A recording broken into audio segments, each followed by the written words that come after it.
नमस्कार, मैं हूं कुमार विजेंद्र भूषण और हमारे साथ आज खास बातचीत के लिए समस्त भारतीय पार्टी के राष्ट्रीय अध्यक्ष सुदेश अग्रवाल जी मौजूद हैं। सुदेश अग्रवाल जी, आपका बहुत बहुत स्वागत है खबर अभी तक पर। बहुत बहुत धन्यवाद विजेंद्र जी। अब सुदेश अग्रवाल जी से हमारी खास बातचीत शुरू होगी। तो सुदेश जी, पहला प्रश्न, क्योंकि अभी हाल ही में चुनाव संपन्न हुए हैं, 5 राज्यों के परिणाम आ गए हैं। ये जो पूरा परिणाम आया है 5 राज्यों के, उसमें मैं आपसे ये जानना चाहता हूँ कि इन नतीजों को आप किस तरह से देखते हैं? देखिए कि विजेंद्र जी, जो 5 राज्यों में चुनाव हुए, राजस्थान, मध्य प्रदेश, छत्तीसगढ़, मिजोरम और दिल्ली, और इसके जो परिणाम आए हैं उसके अंदर 3 राज्यों के अंदर बीजेपी ने बहुमत ये लिया है और अच्छी तरह से लिया है। छत्तीसगढ़ को छोड़कर मध्य प्रदेश में बहुत अच्छा प्रदर्शन किया, राजस्थान में 3/4 मेजॉरिटी से प्रदर्शन किया, और दिल्ली के अंदर यहाँ पर 32 सीट सबसे लार्जेस्ट पार्टी जो है वो आई। तो मैं इसको एक चीज़ से ज़रूर देखता हूँ कि यहाँ पर कांग्रेस पार्टी के प्रति जो है वो जनता के अंदर रोष रहा है कि वहाँ पर जो कांग्रेस पार्टी की जो नीतियाँ रही पिछले मतलब कि जो इनके कार्यकाल के अंदर, चाहे वो राजस्थान के अंदर रही, ज़्यादातर मेरे ख्याल से जो अफेक्ट हुआ स्टेट्स के अंदर वो स्टेट पॉलिसी से कम, बल्कि जो सेंट्रल गवर्नमेंट, जो केंद्र जो सरकार रही, केंद्र सरकार के अंदर जो घोटाले रहे, जो महंगाई पर काबू नहीं रहा, जो भ्रष्टाचार चला, तो इसका जो असर जो है जनता के अंदर बहुत बड़ा रोष था। और वो रोष जो है वो दिखने के आया। जहाँ पर भी उनको अल्टरनेटिव मिला, उस अल्टरनेटिव को ये जनता ने वहाँ पे उसको चुना है। जो दिल्ली के अंदर एक ख़ास बात हुई, दिल्ली के अंदर एक नई पार्टी जो कि एक आंदोलन से निकली, जो कि एक आंदोलन अपने आप में एक बहुत बड़ा आंदोलन, भ्रष्टाचार के खिलाफ आंदोलन चला, उसमें से पार्टी निकली आम आदमी पार्टी। अरविंद केजरीवाल ने उस पार्टी को जन्म दिया और उस पार्टी वो कांग्रेस पार्टी का विकल्प बनी।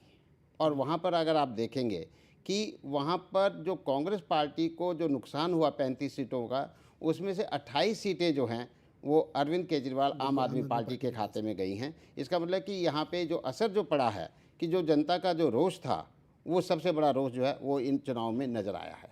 जी बिल्कुल। और यहाँ पे ये भी है कि जिस तरह से 28 सीटें जीती हैं आप आम आदमी पार्टी ने, एक बड़ी उपलब्धि है किसी भी नए पार्टी के लिए कि वो आती है, और ये बड़ी उपलब्धि है। ऐसी आपकी पार्टी भी जो है, समस्त भारतीय पार्टी, इसी तरह की लड़ाई लड़ती आ रही है जिस तरह से आम आदमी पार्टी के जो मुद्दे होते हैं आप काफ़ी दिनों से लड़ रहे हैं। तो मैं केवल ये जानना चाहता हूँ कि आपकी जीत का, आम आदमी पार्टी की जीत का राजनीति पे क्या असर पड़ेगा? देखिए कि जो आम आदमी को, सबसे पहले तो मैं अरविंद केजरीवाल, आम आदमी पार्टी और उनकी टीम, उनको सभी को उनकी जीत के लिए बधाई देना चाहूँगा, जी क्योंकि उन्होंने वो कर दिखाया है जो कि आम तौर पर मुमकिन नहीं होता। जो अटकलें लग रही थी वो बहुत ही मतलब कि कम सीटों को उनको आकलन दिया जाता था कि इतना ज़्यादा आकलन नहीं दिया जाता था।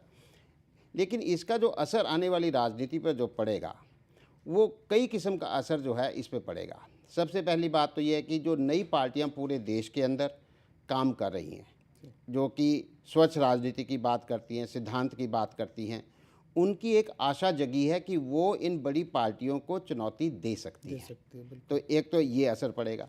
दूसरी चीज़, भाजपा, कांग्रेस जो कि बड़ी पार्टियां हैं, या जो क्षेत्रीय दल भी हैं, उनको भी अपने अंदर जो है व्यवस्था बदलनी पड़ेगी। उनको भी कहीं ना कहीं अपने आप को ठीक करना पड़ेगा, क्योंकि अगर वो ठीक नहीं करेंगे, वो भी फिर उनको भी बाहर का रास्ता जनता दिखाएगी, उनकी सोच के अंदर भी बदलाव आएगा।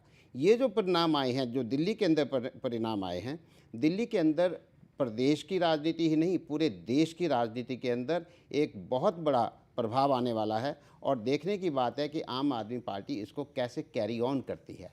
ये एक अपने आप में सवाल बनेगा जिसकी हम चर्चा ये करेंगे। जो रिजल्ट आया इसके बाद क्या लगता है कि ये एक नया पैमाना सेट कर दिया है कि राजनीति में राजनीति करने का एक नया तरीका, जो एक पारंपरिक ढंग से चले आ रहे थे, उसके बाद अब कि लोगों से जुड़ने की बात, क्योंकि हर पार्टी इसके बाद कहने लगी है कि लोगों से जुड़ेंगी, और क्योंकि आप इसमें लगातार आप कार्यरत हैं, जी। लोग आप काम कर रहे हैं इसी मुद्दे पर, आपके लिए कोई नई बात नहीं होगी, पर आजकल जो बड़ी बड़ी पार्टियां हैं उनके लिए नई बात हो गई कि लोगों से जुड़ने वाली बात है। देखिए क्या है कि पहले क्या होता था कि भी आपने एक अपना एक अस्तित्व बना लिया, उसके बाद 3 महीने पहले गए चुनाव के अंदर और 15 दिन मेहनत की कांग्रेस पार्टी वाले या बीजेपी वाले, उसके बाद चुनाव जीत के आ गए, फिर 4.5 साल तक कंस्टिट्यूंसी के अंदर नहीं गए। बिल्कुल। लेकिन मेरे ख्याल से वो स्थिति जो है वो बदलेगी। यहाँ पर अभी जो भी विधायक बनेंगे उनको अपना, सबसे पहले तो उनको अपने आप को ठीक करना पड़ेगा और फिर उनको अपने क्षेत्र के अंदर कार्य भी करना पड़ेगा, नहीं तो अगली बार वो चुनाव नहीं जीत पाएंगे। तो इसलिए ये जो स्थिति बनी है, ये स्थिति से काफ़ी कुछ बदलाव जो है आने वाले समय में मैं उम्मीद करता हूँ कि वो होगा। तो क्या अब यहाँ पे जो हरियाणा की राजनीति है, क्योंकि हरियाणा की राजनीति आप बड़े करीब से उसको देख रहे हैं, तो हरियाणा की राजनीति में कांग्रेस को डरना चाहिए क्या?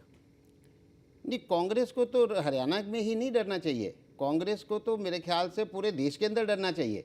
कांग्रेस देखिए कि कांग्रेस पार्टी अगर देश की जो व्यवस्था आज हमारी बनी हुई है, जी। अगर हम कोई अच्छी तो है नहीं, बिल्कुल। बल्कि हमारी व्यवस्था तो बुरी बनी हुई है, तो कांग्रेस पार्टी तो इसके लिए सबसे ज़्यादा जिम्मेदार है। लेकिन ये जनता को ये मानते थे कि जनता के पास विकल्प कुछ नहीं है, क्योंकि छोटी छोटी पार्टियां जन्म तो लेती थी लेकिन वो कोई अपना अस्तित्व बना नहीं पाती थी, वो जीत नहीं पाती थी। तो इसलिए वो कहते कि हमारे बगैर तो गुजारा नहीं है, जनता के पास चॉइस भी क्या है, उनके पास विकल्प क्या है, या कांग्रेस को चुन लीजिए या भाजपा को चुन लीजिए या कोई क्षेत्र दल आ गया तो उसको चुन लीजिए। लेकिन आज ये जो स्थिति बनी है हरियाणा के अंदर ही नहीं, कांग्रेस को अपने हाउस को इन ऑर्डर में लाना होगा अगर उन्होंने सरवाइव करना है। नहीं तो कांग्रेस तो आप ये समझिए एक्सटिंक्शन की, मतलब कि इसका अस्तित्व खत्म होने की कगार पर पहुंच जाएगी अगर इन्होंने अपने आप को नहीं बदला। नहीं, तो इनका जो कहना है कि ढमढमे की राजनीति चलती है, नहीं चलती है यहाँ पे, तो इस तरह की जो उनकी सोच है, वो सोच को एक भत्ता लगा है और एक धक्का लगा है इस बार। देखिए फूलचंद मौलाना जी का शायद बयान था, बिल्कुल, इसीलिए ये मैं पूछ उनका बयान था कि भी ये ढमढमे की राजनीति हरियाणा में नहीं चलेगी, क्योंकि इस तरह की ये सोच 2 वो दिन रखते की हैं। राजनीति। देखिए ये जो सोच है, ये उनकी सोच, ये ढर्रे की राजनीति की सोच है। बिल्कुल। वो बदलाव को देख नहीं पा रहे हैं कि बदलाव यहाँ पर आ रहा है, जनता के मानसिकता के अंदर बदलाव आ रहा है, युवा बदलाव चाहता है, युवा व्यवस्थाओं के अंदर बदलाव चाहता है, जनता बदलाव चाहती है। तो इसलिए उनको ये देखना होगा, अगर नहीं देख पाएंगे, अगर देखकर बदलाव अपने अंदर लाएंगे तो शायद सरवाइव कर लेंगे, लेकिन अगर वो बदलाव नहीं लाते अपने अंदर तो सरवाइव नहीं करेंगे। कांग्रेस पार्टी को अपने अंदर बदलाव लाना होगा, यही शायद उनकी भी अपनी सोच जो चलेगी वो चलेगी। मेरे ख्याल वो चिंतन करेंगे, ऐसा नहीं है कि ये सारे बेवकूफ़ लोग हैं, ये बड़े शातिर लोग हैं, अच्छी तरह राजनीति को दिनों समझते से राजनीति की है इन लोगों ने। तो नहीं बिल्कुल, पर इनको सिखा कोई और रहा है।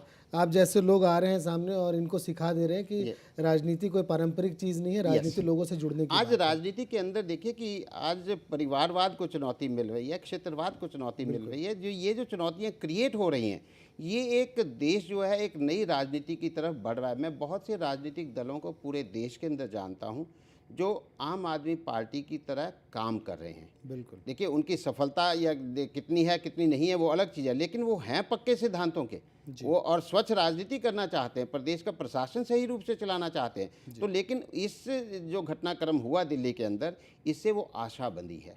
उस आशा बंधने से शायद ऐसा आने वाले समय के अंदर ऐसा सिलसिला बनेगा जिससे क्या है कि कांग्रेस पार्टी बाहर जाएगी और फिर जाकर या कोई एक बड़ा दल खड़ा होगा, और फिर भाजपा को मैं नहीं मानता हूं कि वो बाहर जाने वाली है इस समय, क्योंकि उनकी स्थिति थोड़ी डिफरेंट है।